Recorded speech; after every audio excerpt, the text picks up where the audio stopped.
nail artist, and that is just so crazy. That is beyond crazy. I think actually I'm still in shock. I couldn't even imagine this when I joined this competition, that I would actually win the first challenge, and that is super cool. So I just wanted to say like the biggest thank you to all of you guys who took the time to vote for me and for all the amazing support. You know I love you like forever. So this week's challenge is sponsored by Accents. They asked us to recreate our favorite board game. So the theme is called All Fun Games, and I chose chess. And because I'm a nerd and I really love that board game. And my dad taught me how to play chess when I was a kid. You know, as soon as I started to think about chess, I immediately thought about, you know, like Tim Burton and Alice in Wonderland, because I'm a huge Tim Burton fan. So I wanted to incorporate that in some way in my chess piece. So that's what happened. Like something that is cute but with some creepy elements to it. I'm really happy how it turned out. I think I captured the feeling pretty well, and I really hope that you'll get into that Alice in Wonderland creepy mode with me. And if you want to see the tutorial on Nail Art Gallery, I'll post the link for you below. And of course, don't forget to vote, because it's voting time.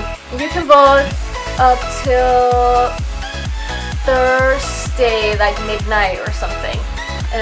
Swedish, that will be like Friday morning around 8 a.m. or something like that. I'll also post my usual, you know, social media sites in there, so you can, you know, just hang with me like everywhere. And that's about it. I really hope you'll enjoy the tutorial. And hopefully, I'll see you next week.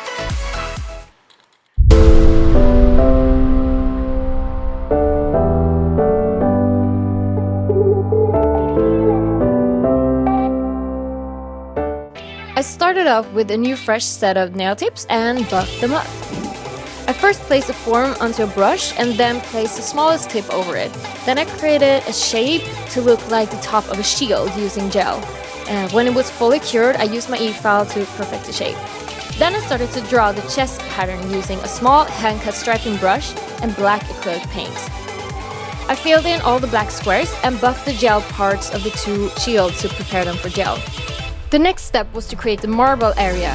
So to make sure that the gel wouldn't spill over onto the checkered part, I first added bonder to set the paint, cured, and then took some 3D gel paint and created a small wall around the smile line. That way I could easily remove gel if needed without removing the checkers. Then I added more details around the smile line using my 3D paint, cured it for about 20 seconds, and then dabbed on some transfer foil.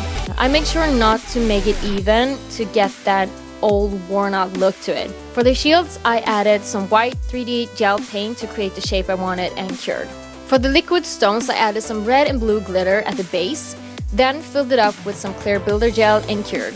The shields were painted with some silver and chrome gel, adding details with acrylic paint, and at the end I also added a small liquid stone. To really push that creepy, worn-out Alice in Wonderland look, I finished the base by sponging on some black acrylic paint to the chessboard. For the ring fingers, I wanted a vine to twist around the tips, so I took a piece of wire and bent it to the shape I wanted. Then I added some builder gel, painted it white and black with some acrylic paint, and attached it to the tip on the back using gel. To make the little leaves, I simply just placed some gel onto a form and cured it.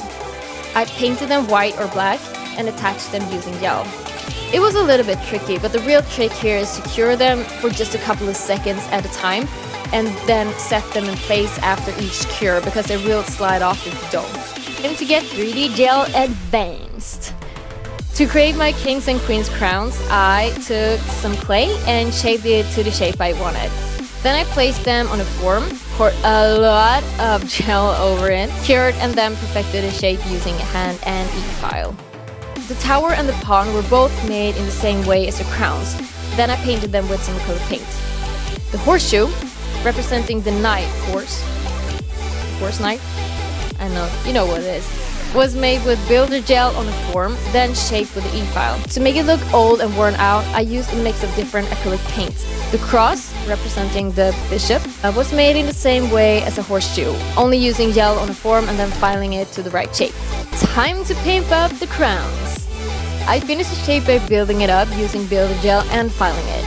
Then I added some gold or silver chrome gel to the whole crown. The velvet parts were made by red or blue flocking powder.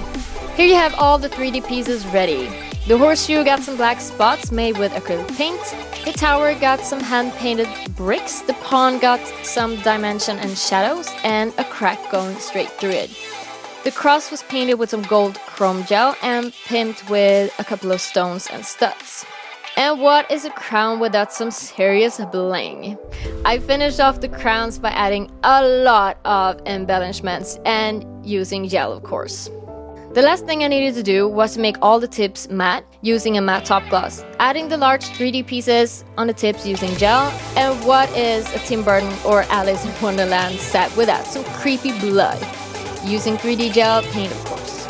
This is definitely one of my favorite sets ever, and I just wish I could wear them forever. I really had a blast doing this challenge, and it was my first time ever doing 3D using only gel. Hope you enjoyed the tutorial and learned something cool on the way. Don't forget to vote, the links are all listed below, and take care, bye bye, hejdå!